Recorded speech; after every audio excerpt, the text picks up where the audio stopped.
Bonjour, je m'appelle Antoine Dupont et je vais piloter une session interactive. Les participants à ma session vont utiliser leur smartphone. Et pour cet exemple, je vais utiliser une tablette. Pour commencer, je me connecte sur moderator.direct que je rentre dans la barre d'adresse. Une nouvelle fenêtre apparaît. Je clique sur « Modérer les sessions ». Je m'identifie si besoin. Je choisis « Mes sessions » dans le menu à gauche. Je crée ma session. Les participants se connecteront sur la page web « Questions.direct ». Ils accéderont ensuite à mon espace personnel en saisissant « Antoine Dupont » pour entrer dans ma session. Je choisis un titre, ici « Mobilité et responsabilité ». Le mot de passe est optionnel, chaque participant doit le connaître pour entrer dans la session. Ici je n'en mets pas, l'entrée dans ma session sera libre. Je clique sur « Créer la session ». Elle apparaît dans la liste. J'y accède en cliquant sur le bouton « Gérer ». Je lance ma session immédiatement en cliquant sur « Démarrer » puis sur « Confirmer ». J'invite les participants à se connecter sur la page web « Questions.direct » et à saisir mon identifiant Antoine Dupont pour entrer dans ma session. Ils peuvent alors cliquer sur « Participer » et poser toutes les questions qu'ils veulent. On va prendre un cas pratique qui montre comment récupérer et traiter les questions. Julie, qui est dans la salle, veut poser une question. Elle la saisit sur son smartphone et clique sur « Envoyer ». Je vois immédiatement sur ma tablette qu'une nouvelle question vient d'arriver. À ce moment-là, je clique sur « Refresh » pour la faire apparaître. Une fois qu'elle est visible sur mon écran, je la lis et 3 boutons apparaissent. Un bouton pour répondre, un bouton pour la stocker, un bouton pour l'écarter. Je décide de répondre à la question de Julie qui passe dans l'onglet « Répondre ». D'autres questions arrivent pendant le déroulement de la session, je les classe avant d'y répondre.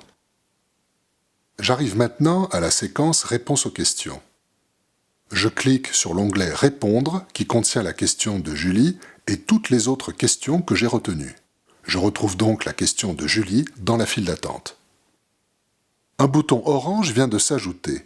Je clique dessus pour traiter la question de Julie. Je la lis et on y répond. Une fois la question de Julie traitée, je passe à la question suivante. Celle de Julie se retrouve en bas de la liste. Voilà, c'est tout. Je veux maintenant faire un sondage. Je vais cliquer sur le menu juste à côté de Questions.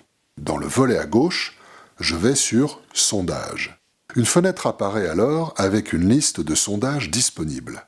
Je choisis les sondages instantanés, il n'y a rien à saisir.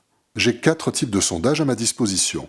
Vote oui-non, note de 1 à 5, des choix multiples, des choix uniques. Je choisis par exemple le sondage « Content, pas content » avec les smileys. Pour l'utiliser, je clique dessus. 3 gros boutons apparaissent.